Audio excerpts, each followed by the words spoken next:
Good morning मेरे प्यारे प्यारे नर्स एंड डॉक्टर्स। कैसे हैं आप सभी लोग? आई होप आप सभी लोग बहुत अच्छे होंगे और आपकी प्रिपरेशन बहुत अच्छी चल रही होगी। तो डियर पेरेंट्स, आज की क्लास में हम आपके लिए लेकर आए हैं staff nurse previous year question paper 2016। 2016 का प्रीवियस ईयर क्वेश्चन पेपर है जिसे हम लोग सॉल्व करेंगे। ये जितने भी हम आपके लिए प्रीवियस ईयर क्वेश्चन पेपर लेकर आते हैं, जैसे हमने आपको 2019 का भी सॉल्व करवाया है, इसके अलावा हमने 2022 का भी सॉल्व करवाया है ना। इसके अलावा और भी हमारे पास क्वेश्चन पेपर्स हैं, लाइक 2018 का है और एक हमारे पास 2019 का भी क्वेश्चन पेपर है। तो हम इन सभी क्वेश्चन पेपर्स को सॉल्व करेंगे आपके साथ विथ डिस्कशन, है ना, उसको अच्छे से एक्सप्लेन करके। और ये जितने भी हम क्वेश्चन पेपर लेकर आते हैं ये अलग अलग यूनिवर्सिटी और कॉलेजेस से होते हैं। तो आप सभी क्वेश्चन पेपर्स को अच्छे से सॉल्व करें और अपनी प्रिपरेशन को और ज़्यादा बूस्ट करें, है ना। इससे आप प्रीवियस ईयर के क्वेश्चन पेपर सॉल्व करेंगे तो आपको एक आइडिया लगेगा कि क्वेश्चंस का लेवल क्या रहता है एंड आपकी साथ साथ प्रैक्टिस भी बूस्ट होगी। अगर आपने हिंदी लैंग्वेज को चूज़ किया है ना, जो जिन लोगों ने भी स्टाफ नर्स में जो आपका लैंग्वेज वाला पार्ट है उसमें जिन लोगों ने हिंदी चूज़ किया है वो लोग हिंदी की क्वेश्चंस की प्रैक्टिस करेंगे 4 PM पर। ठीक है, 4 PM पर आपको हिंदी की क्लास प्रोवाइड हो जाएगी।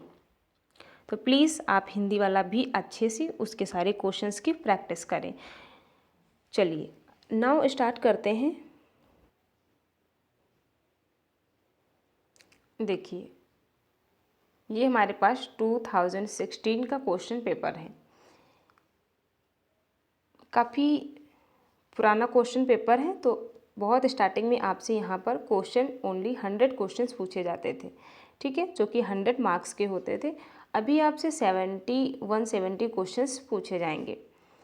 क्लियर?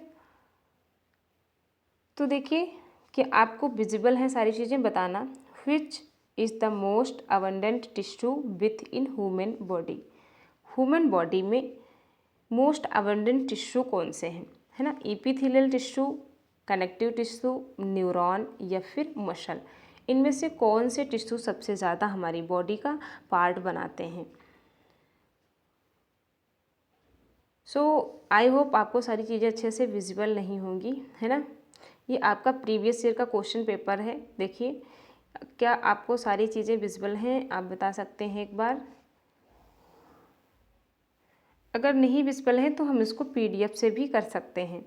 देखिए हमने अलग से इन क्वेश्चंस को टाइप किया है, वहाँ से हम इन्हें सॉल्व कर सकते हैं।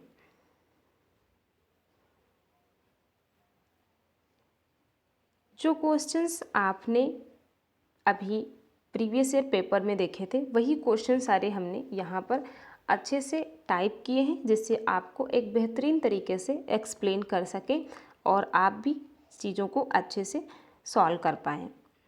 ठीक है, तो देखिए फर्स्ट क्वेश्चन क्या था हमारा, विच is the most abundant tissue with in human body. Human body में किस टाइप का सबसे ज़्यादा टिश्यू प्रेजेंट होता है, epithelial tissue, connective tissue, neuron या फिर मसल। तो बहुत नॉर्मल क्वेश्चन है, आप सभी जानते हैं ह्यूमन बॉडी में जो सबसे ज़्यादा टिश्यूज़ होते हैं वो किस टाइप के होते हैं, दैट इज़ कनेक्टिव टिश्यू, है ना। जैसे आपका ब्लड हो गया, है ना, ब्लड हो गया, लिम्फ हो गया, और बोन, है ना, जो बोन के टिश्यू, ये सभी क्या है, कनेक्टिव टिश्यू के अंतर्गत आते हैं। So correct answer option number B. Next question देखेंगे, a condition in which bone matrix is lost which makes the bone more susceptible to fracture. कल हमने आपको बताया था अगर बोन मास डिजनरेट होने लगे, है ना, जिससे बोन्स हमारी क्या होती हैं, धीरे धीरे वीक हो जाती हैं और उनमें फ्रैक्चर्स होने का बहुत ज़्यादा रिस्क बढ़ जाता है। तो इसे हम क्या कहते थे, ऑस्टियोमलेशिया, ऑस्टियोसार्कोमा, रिकेट्स या फिर ऑस्टियोपोरोसिस। सो यहाँ पर आपका करेक्ट आंसर हो जाएगा ऑप्शन नंबर डी, ऑस्टियोपोरोसिस, जो कि आपका मेटाबॉलिक डिसऑर्डर है ना। और ये एज से रिलेटेड, जैसे जैसे एज बढ़ती है वैसे वैसे ये हमें देखने को मिलता है। इसमें जो है बोन्स के जॉइंट में काफ़ी पेन होता है, ये सारी चीज़ें आ जाती हैं ऑस्टियोपोरोसिस में। नेक्स्ट क्वेश्चन देखिए, which of the following drug is an example for benzodiazepine, है ना, बेंजोडायाजीपाइन। डॉक्सीपाइन, क्लोर्डिजिपॉक्सडी, क्लोजापिन या फिर क्लोमीप्रेमाइन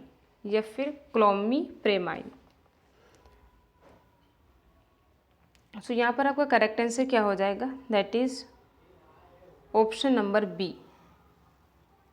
क्लियर। नेक्स्ट क्वेश्चन देखिए, scar tissue formation is otherwise known as. Scar tissue की बात करें तो, है ना, तो स्केर टिश्यू है, इसको और हम किस नाम से जानते हैं। तो अगर जो हमारे स्केर टिश्यू है, अगर इनकी सेकेंड फेज की बात करें हम, सेकेंड फेज की, तो जो स्केर टिश्यू है ये जब ये सेकेंड फेज में आ जाते हैं तो इनके हम क्या कहते हैं, ग्रेनुलेशन कहते हैं। ठीक है, क्या कहते हैं, granulation. So correct answer option number C. Next देखिए, ड्यूरिंग CPR, है, यानी कि ड्यूरिंग कार्डियोपल्मोनरी रिसस्टेशन के दौरान कार्डियक कंप्रेशन इन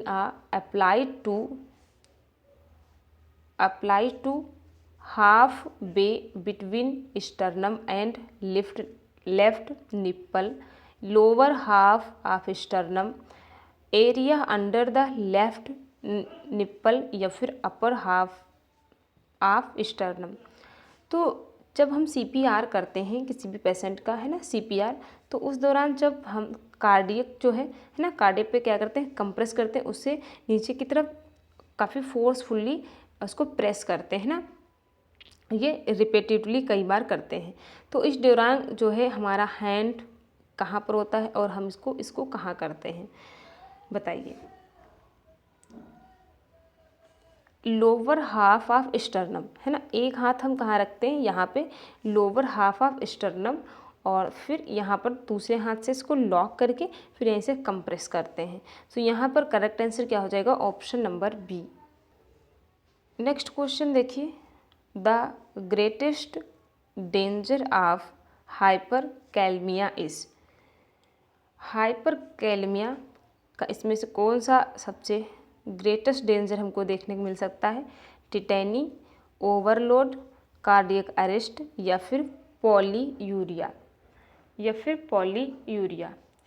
तो अगर कभी हम फूड में जो है ज़्यादा मात्रा में पोटेशियम को ले लेते हैं, पोटेशियम को, है ना, या फिर हम रास इनहिबिटरी ड्रग्स को ले लेते हैं ना, रेनिन, एंजियोटेंसिन, एल्डोस्टेरॉन सिस्टम को इनहिबिट करने वाली ड्रग्स को कंटिन्यू लेते हैं, या फिर हमारे फूड में, हमारा जो मील है, हमारे भोजन में अगर पोटेशियम की मात्रा सबसे ज़्यादा बढ़ जाती तो क्या होता है, कार्डियक अरेस्ट होने के चांसेस होते हैं। ठीक है, तो क्या होता है, कार्डियक अरेस्ट। यहाँ पर आपका करेक्ट आंसर हो जाएगा ऑप्शन नंबर सी।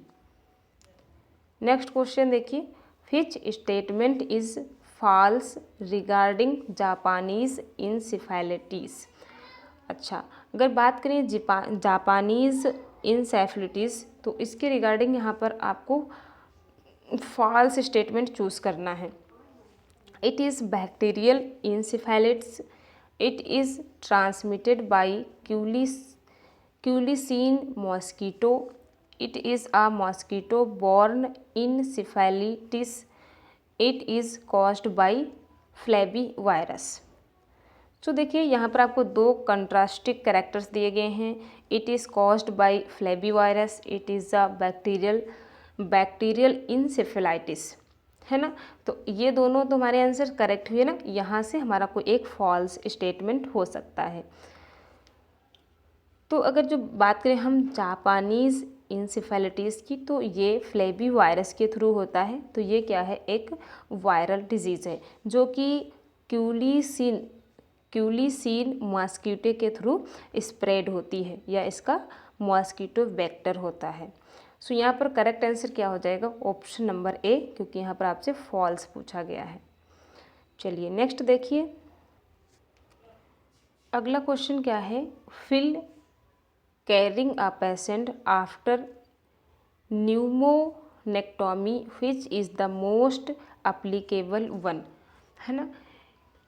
अगर आप ऐसे पेशेंट की केयर कर रहे हैं जिसका क्या हुआ है, न्यूमोनेक्टोमी हुआ है ना। तो न्यूमोनेक्टोमी के बाद अगर आप पेशेंट की केयर कर रहे हैं तो उनमें से आप किसको सबसे पहले अप्लाई करेंगे, या किस बात को सबसे पहले ध्यान रखेंगे। Accumulation of fluid in the empty thoracic is the desired outcome. Two chest drainage tube should be attached to water seal drainage and low suction, या फिर patient should be keeped in his back only, या फिर patient should be discouraged from coughing, या फिर आप patient को खांसने से मना करेंगे, या फिर आप उसको केवल बैक साइड की तरफ लेटने के लिए बोलेंगे, या फिर उसमें क्या होगा, that is two chest drainage tube should be attach to water seal drainage and low suction, ठीक है, एंड लो सक्शन। बताइए यहाँ पर आपका करेक्ट आंसर क्या होगा।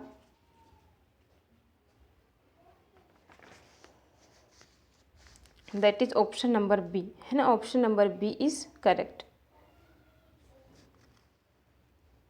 चलिए नेक्स्ट देखिए, ये सभी आपके प्रीवियस ईयर के क्वेश्चंस हैं, तो आप एनालाइज कर सकते हैं कि आपके एग्जाम में इसी तरीके से क्वेश्चंस आएंगे।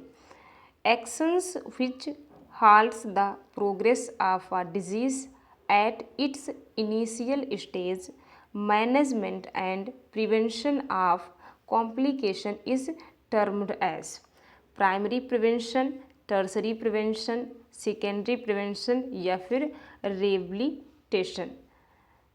यहाँ पर आपका करेक्ट आंसर क्या हो जाएगा, that is option number B, secondary prevention, है ना। क्या होगा, सेकेंडरी प्रिवेंशन, क्योंकि actions which halts the progress of a disease, है ना। डिजीज़ की प्रोग्रेस हो चुकी है, सिम्टम आना शुरू हो गए हैं, और लेकिन अभी क्या है, ये जो डिजीज़ स्प्रेड हुई है उसकी अभी इनिशियल स्टेज है ना। तो हम इसको क्या देंगे, सेकेंडरी ट्रीटमेंट देंगे, सेकेंडरी प्रिवेंशन करेंगे। अब प्राथमिक उपचार कब करते, जैसे ही इन्फेक्शन हुआ था लेकिन अभी कोई प्रोग्रेस नहीं हुई थी, वो हमारी बॉडी को पूरी तरीके से इन्फेक्ट नहीं कर पाया था, तो उसके अंतर्गत आपका प्राइमरी प्रिवेंशन आ जाता है, प्राथमिक चिकित्सा, है ना, प्राथमिक उपचार जो है। नेक्स्ट देखिए, constant presence of infectious agent or disease within a given geographic area is called, है ना। कोई भी इन्फेक्शन है, कोई भी इन्फेक्टियस एजेंट है ना, या कोई इन्फेक्शन डिजीज़ है जो एक जगह से दूसरी जगह स्प्रेड हो रही है, लेकिन वो क्या है, किसी पर्टिकुलर जियोग्राफिकल एरिया में रिस्ट्रिक्टेड है ना।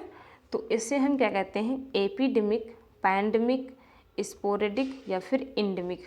तो हमने इन तीनों कंडीशंस के बारे में बात किया था। तो आप बताएंगे यहाँ पर करेक्ट आंसर क्या होगा, that is option number D, endemic, है ना। जैसे इंडेमिक में हमने आपको क्या बताया था, मलेरिया, है ना। तो मलेरिया जो है ये एक इंडेमिक डिजीज़ है। चलिए नेक्स्ट क्वेश्चन देखिए, while caring a newborn baby with high bilirubin with sign of impending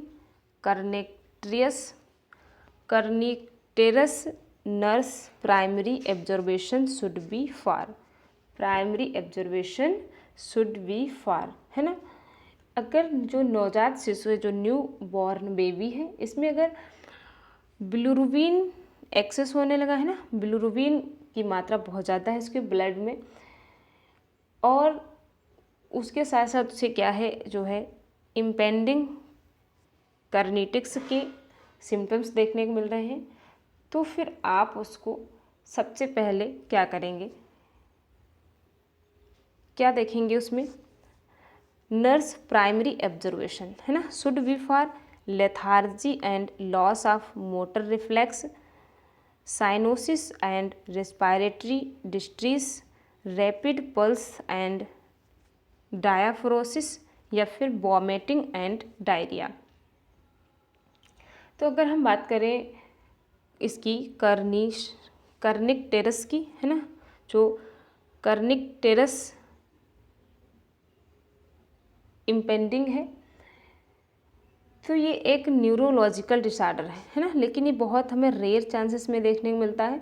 नवजात शिशु में ये एक आप कह सकते हैं न्यूरोलॉजिकल डिसऑर्डर है, जो कि क्या करता है, अगर लीवर का फंक्शन प्रॉपर नहीं हो रहा है ना, जो बाइल पिगमेंट है, जो बाइल पिगमेंट है, इस बाइल पिगमेंट में क्या क्या होता है, बाइल साल्ट होता है और बिलीरुबिन और बिलीरुबिडिन ये पिगमेंट्स प्रेजेंट होते हैं। ठीक है, तो अगर बेबी के ब्लड में बिलीरुबिन का अमाउंट बढ़ रहा है और उसको कार्निटिक्स के साइंस आ रहे हैं,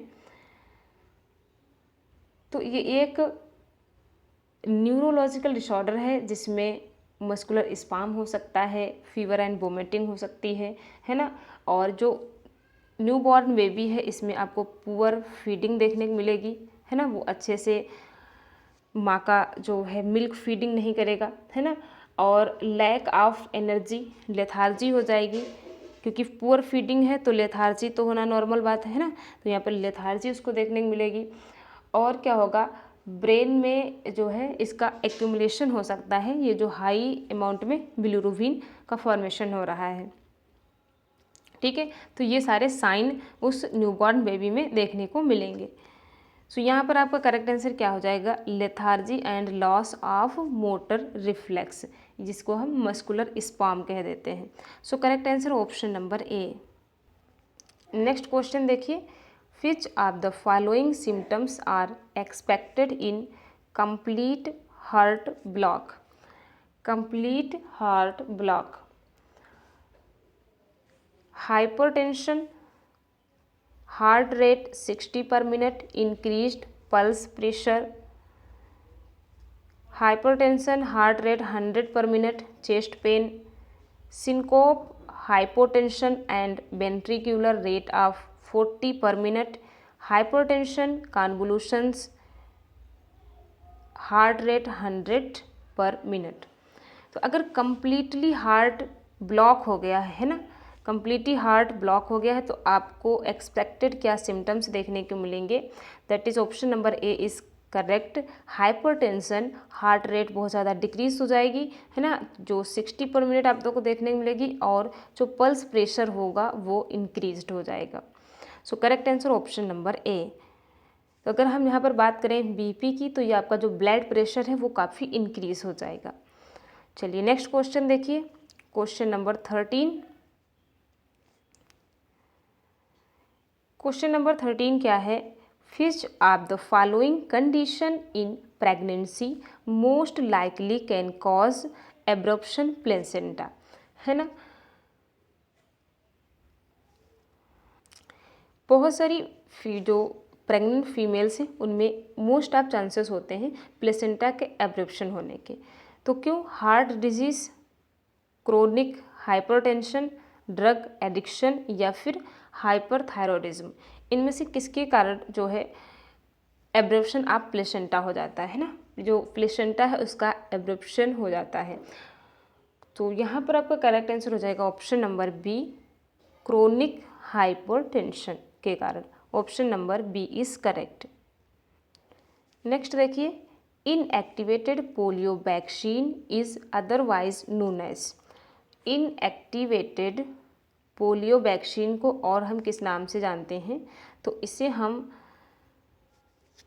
और किस नाम से जानते हैं, इसे हम साल्क वैक्सीन के नाम से भी जानते हैं। ठीक है, क्योंकि जो पोलियो की वैक्सीन है इसको साल्क ने 1915 में इनएक्टिवेटेड पोलियो वायरस से ही इसको बनाया था। सो यहाँ पर करेक्ट आंसर क्या हो जाएगा, option number D, inactivated polio vaccine को हम साल्क वैक्सीन के नाम से भी जानते हैं। नेक्स्ट क्वेश्चन देखिए, primary ECG change the indicates myocardial ischium is. Primary ECG change that indicates myocardial ischium, है ना। अगर हम बात करें इलेक्ट्रोकार्डियोग्राम, है ना, तो इलेक्ट्रोकार्डियोग्राम में कुछ इस तरीके की हमें 4 वेव्स देखने को मिलती हैं, P wave, Q wave, R wave, S and T wave. ठीक है, तो जब आपने सबसे पहले इलेक्ट्रोकार्डियोग्राम किया तो उसमें आपको चेंजेस देखने को मिले, और उन चेंजेस से, है ना, ये जो वेव है ये क्या हुई, फ्लैक्चुएट हुई, है ना। तो उससे आपको क्या पता चला कि पेशेंट को मायोकार्डियल इस्चीमिया है। तो आप बताइए इनमें से जो ये हमारे पास पी, क्यू, आर, एस और टी, ये जो वेव हैं इनमें क्या चेंजेस हुए हैं, इनमें क्या चेंजेस हुए हैं। Absence of P wave, prolonged P R interval, है ना, जो ये पी आर इंटरवल है ये काफ़ी लॉन्ग हो गया है, या फिर एस टी, जो आपके पास एस वेव और टी वेव है इसका सिगमेंट एलिवेशन हुआ है एंड टी वेव इनवर्शन हो गया है। जो ये टी वेव है इसका, या फिर ये इस तरीके से आप कह सकते हैं इन्वर्शन हो गया है ऐसे, या फिर narrow Q R S complex, जो ये आपका क्यू आर एस कॉम्प्लेक्स बनेगा, क्यू आर एस कॉम्प्लेक्स जो ये इस तरीके से जो आपका ये बनेगा, ये क्या हो जाएगा, नैरो हो जाएगा। बताइए यहाँ पर आपका करेक्ट आंसर क्या होगा। सो यहाँ पर आपका करेक्ट आंसर होगा option number C, option number C, S T segment elevation and T wave inversion. Correct answer option number C. Next question देखिए, which of the following observation is suggestive of acute gallbladder disease, है ना, suggestive of acute gallbladder disease। आपने किसी भी patients में क्या देखा है, उसको एक्यूट गॉल ब्लेडर्स है ना, जो गॉल ब्लेडर्स की डिजीज़ हैं जिसे हम सिस्टोकोलीसिस्टिस कह देते हैं, है ना, कोलेसिस्टाइटिस। तो क्या होता है, डार्क कलर्ड यूरिन, टेरी स्टूल्स, कॉन्स्टिपेशन या फिर पॉलीयूरिया। तो कोलेसिस्टाइटिस के दौरान हमें नॉर्मली यहाँ पर क्या सिम्टम्स देखने को मिलता है, that is option number A, dark coloured urine. Dark coloured urine, इसमें यूरिन का कलर कैसा हो जाता है, या तो ये यूरिन का डार्क ब्राउन कलर हो जाता है, इसमें यूरिन डार्क ब्राउन कलर की या फिर लाइट येलो कलर की। ठीक है, लाइट येलो कलर की यूरिन पास आउट करने लगता है पेशेंट। क्लियर। चलिए नेक्स्ट क्वेश्चन देखते हैं।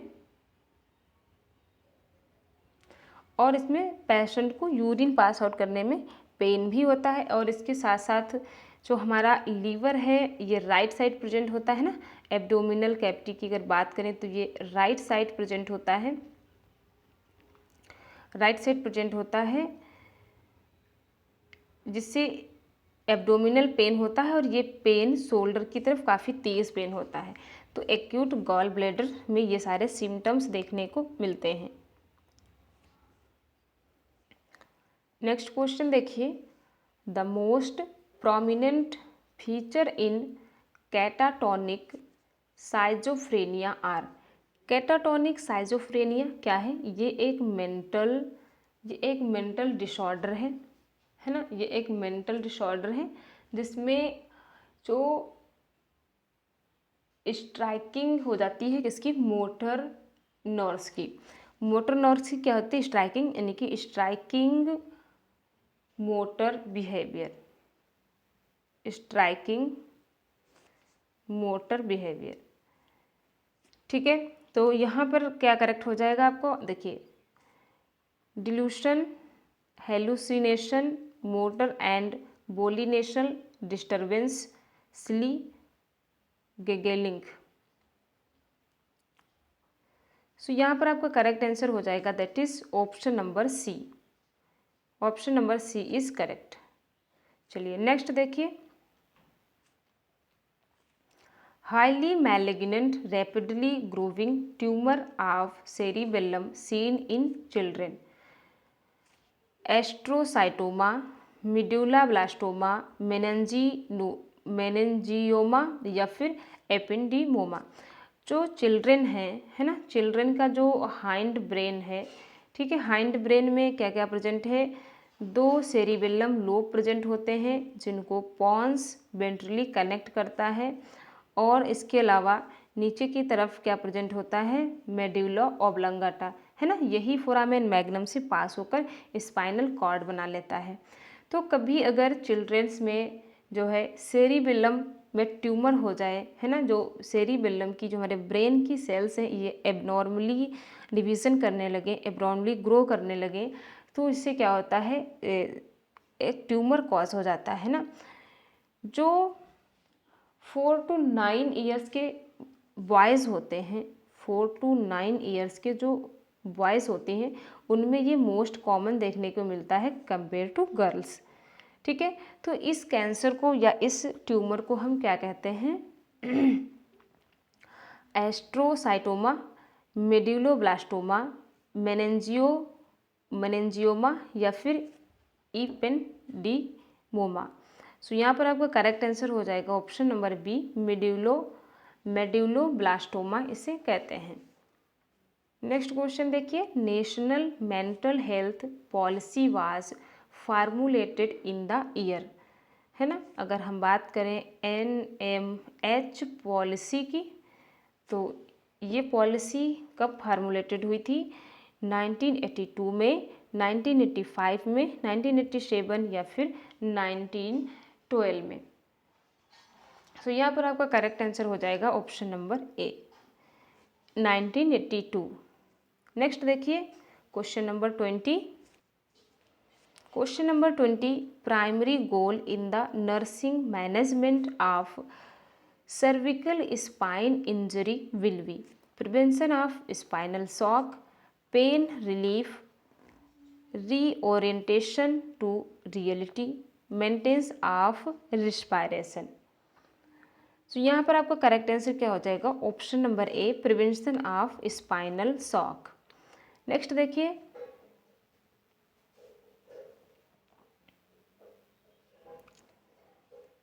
नेक्स्ट क्वेश्चन क्या है, which one of the following can precipitate an acute gouty arthritis, है ना। हमने आपको कई बार अर्थराइटिस के बारे में बताया है। गाउटी अर्थराइटिस क्या होता है, इसमें emotional stress, lack of exercise, excess alcohol intake या फिर एक्सेस स्मोकिंग।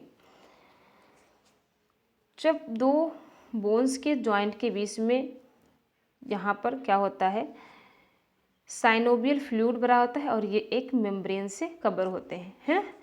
तो इसे हम साइनोवियल मेम्ब्रेन कहते हैं और ये यहाँ पर साइनोवियल फ्लूइड है। तो जो ये इसमें क्या होता है, बोन्स के जो जॉइंट्स हैं, जो इसका साइनोवियल फ्लूइड है, इसमें यूरिक एसिड का डिपोजिशन होने लगता है। ठीक है, यूरिक एसिड का डिपोजिशन होने लगता है जिससे कि हमारे जो घुटने हैं, जो नी है, इनमें काफ़ी पेन होता है। तो यहाँ पर आपको बहुत जनरली क्वेश्चन पूछा गया है, तो यह क्या होता है, lack of exercise. Option number B is correct. Next देखिए, the route of administration of Schick test. Schick test के लिए जो हम टेस्ट करते हैं ना, सीक टेस्ट के लिए जो हम एडमिनिस्ट्रेशन के लिए या टेस्ट करने के लिए जो हम इंट्राडर्मल इंजेक्शन देते हैं वो, अरे सॉरी, हमने बता ही दिया आपको, जो इंजेक्शन देते हैं वो कहाँ पर देते हैं, इंट्रामस्कुलर, इंट्राडर्मल, ओरल या फिर सबक्यूटेनियस, सो यहाँ पर करेक्ट आंसर क्या हो जाएगा, that is option number C, है ना। ये हम 4 आर्म में इंट्राडर्मल इंजेक्शन दिया जाता है और इसका 4 to 5 डेज में रिजल्ट देखने को मिल जाता है। ये टेस्ट हम डिप्थीरिया के केस में करते हैं। चलिए नेक्स्ट क्वेश्चन देखिए, question number 23, which of the following symptom after abdominal aortic aneurysm indicate retroperitoneal hemorrhage, बताइए इसमें क्या होगा आपका, complaint of severe back pain, absence of peristaltic sound या फिर air bubbles in the nasogastric drainage या फिर चेस्ट डिस्कम्फर्ट। जो एब्डोमिनल एओर्टिक एनिसोरेमिया के बाद जो रेट्रोपेनियल हेमोरेजिया होता है, इसमें पेशेंट को काफ़ी तेज या सीवियर बैक पेन होने लगता है। इसके साथ साथ एब्डोमिनल डिस्कम्फर्ट फील करता है ना, एब्डोमिनल डिस्कम्फर्ट हो जाता है। So correct answer option number A. Next question देखिए, colostrum contains all of the following except. जो कोलेस्ट्रम होता है इसमें क्या नहीं प्रेजेंट होता है ना, एक्सेप्ट पूछा है आपसे, antibodies, vitamin B12, all fat soluble vitamins या फिर प्रोटीन्स। तो आपको पता है जो कोलेस्ट्रम होता है इसमें फैट एब्सेंट होता है ना, यहाँ पर फैट नहीं होता है। जो फैट नहीं है तो फिर यहाँ पर फैट सोल्यूबल विटामिन्स भी नहीं होती हैं। So correct answer option number C. Next देखिए क्वेश्चन नंबर 25। नेक्स्ट क्वेश्चन क्या है, abnormal opening at the top of atrial septum having increased association with partial anomalous pulmonary veins connection, sinus venosus ASD, ostium primum ASD, tricuspid atresia या फिर ostium secundum atrial septum disorder या फिर atrial septum disorder. ASD that means atrial septum disorder. तो अगर हम बात करें heart की, है ना, तो सपोज करिए ये हमारा 4 चैम्बर्ड हार्ट है ना, जिसमें ये आपका राइट ऑरिकल है और ये राइट वेंट्रिकल है, ये लेफ्ट ऑरिकल है और ये आपका लेफ्ट वेंट्रिकल है। तो यहाँ सेप्टम में एक ओपनिंग होती है ना यहाँ पर, जिससे हम एडल्ट में इस डिप्रेशन आफ्टर बर्थ, बेबी के आफ्टर बर्थ ये डिप्रेशन फुलफिल हो जाता है, जिससे हम फोरामेन ओवेलिस कहते हैं, है ना, फोरामेन ओवेलिस। और यहीं पर क्या होता है कि इस वाले में जो हमारा राइट ऑरिकल और राइट वेंट्रिकल है, इसमें ब्लड बॉडी पार्ट से आता है, तो यहाँ पर ब्लड डीऑक्सीजनेटेड होता है, और left auricle and left ventricle में ब्लड ऑक्सीजनेटेड होता है, क्योंकि यहाँ पर लेफ्ट ऑरिकल में ब्लड हमारे लंग्स की जो पल्मोनरी वेन है, जो पल्मोनरी आर्टरी है, इनके थ्रू आता है। ठीक है, तो यहाँ पर क्या हो जाता है, देखिए ये जो यहाँ पर आर्टरी प्रेजेंट होती है वो वेनस कनेक्ट, जो पल्मोनरी वेन से उसके साथ कनेक्शन कर लेती है, जिससे यहाँ पर ब्लड की मिक्सिंग भी हो जाती है। तो इसे हम क्या कहते हैं, that is option number D is correct. इसे हम ऑस्टियम सेक्युंडम एट्रियल सेप्टम डिसऑर्डर कहते हैं। ठीक है, तो डियर पेरेंट्स, आज की क्लास के ये 25 क्वेश्चंस, टोटल हमारे पास 100 क्वेश्चंस हैं, है ना, जिन्हें हम नेक्स्ट क्लास में सॉल्व करेंगे। और ये आपका 2016 ईयर्स का प्रीवियस ईयर क्वेश्चन पेपर है। तो हम आपके लिए सारे क्वेश्चंस को इसी तरीके से अलग स्लाइड पर टाइप करके ही पढ़ाएंगे, जिससे कि आपको अच्छे से विजिबिलिटी हो और आप चीज़ों को क्लियरली समझ पाएँ। तो प्लीज़ हमने थोड़ा सा फास्ट करा दिया है, आप एक एक क्वेश्चंस पर ध्यान दें, अच्छे से उसे पढ़ें और करेक्ट आंसर करने की कोशिश करें। ओके, चलिए मिलते हैं नेक्स्ट क्लास में। Thank you so much everyone.